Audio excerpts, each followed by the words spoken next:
ரம்ஜான் முன்னிட்டு பூந்தமல்லியில் 500 இஸ்லாமியர்களுக்கு நலத்திட்ட உதவிகள்.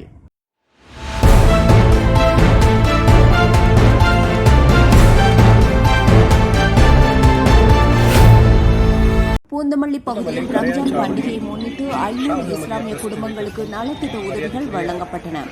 தமிழ்நாடு தர்காக்கள் ஜமாத் மற்றும் சாகுல் ஹமீதியா டிரஸ்ட் சார்பில் கரையான் சாவடி கண்டோன்மெண்ட் பகுதியில் இஃப்தார் நிகழ்ச்சி நடத்தப்பட்டது. மாநில செயற்குழு தலைவர் காசிம் பாபா ஏற்பாட்டில் நடந்த இந்த நிகழ்ச்சியில் தலைவர் சையத் திலாவர் அலி சிறப்பு விருந்தினராக கலந்து கொண்டார்.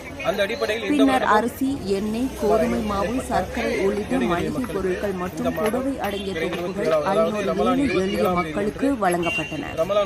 நிகழ்ச்சியில் நிர்வாகிகள் மற்றும் பொதுமக்கள் பலரும் கலந்து கொண்டனர். செய்தியாளர் வினோத்குமார். பூந்தமல்லி கரையான் சாவடி சாகுல் ஹமீதியா டிரஸ்ட் வைத்திருக்கும் மரியாதைக்குரிய நம் தமிழ்நாடு தர்காக்கள் ஜமாத்தின் மாநில செயற்குழு தலைவர் காசிம் பாபா அவர்கள் ஒவ்வொரு ஆண்டும் அனைத்து சமய மக்களுக்கும் ரமலான் 27ஆம் தேதியன்று, அதாவது ரமலானின் கடைசி மாதத்தில் ஏழை எளிய மக்களுக்கு ரமலான் உதவிகளை செய்து வருகிறார். அந்த அடிப்படையில் இந்த வருடமும் சுமார் 500க்கும் மேற்பட்ட ஏழை எளிய மக்களுக்கு இந்த மாதம் 27ஆவது, அதாவது ரமலான் 27ஆம் தேதி அன்று ரமலான் உதவிகளை வழங்கும் இந்த நிகழ்ச்சி சிறப்பாக நடைபெற்று வருகிறது. ஒவ்வொரு வருடமும் காசிம் பாபா அவர்கள் இந்த நிகழ்ச்சியை சிறப்பாக நடத்தி கொண்டிருக்கிறார்.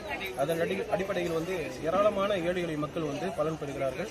ரமலான் மாதத்திலே இதுபோன்று சிறப்பான நிகழ்ச்சிகளில் மத நல்லிணக்க, அதாவது அனைத்து சமய மக்களையும் ஒருங்கிணைத்து மத நல்லிணக்க ரமலான் நிகழ்ச்சிகளை நடத்துவது என்பது நம் சமுதாயத்தில் அனைத்து சமய மக்கள் மத்தியிலும் ஒற்றுமையை ஏற்படுத்தக்கூடிய ஒரு மிகப்பெரிய ஒரு வாய்ப்பை நமக்கு ஏற்படுத்தி தருகிறது. அந்த வகையிலே இந்த நிகழ்ச்சி சிறப்பாக ஏற்பாடு செய்து தற்பொழுது மக்களுக்கு உதவிகளை வழங்க இருக்கக்கூடிய காசிம் பாபா அவர்களுக்கு நாம் தமிழ்நாடு தர்காக்கள் ஜமாத் சார்பாக நன்றிகளை தெரிவித்துக் கொள்கிறோம்.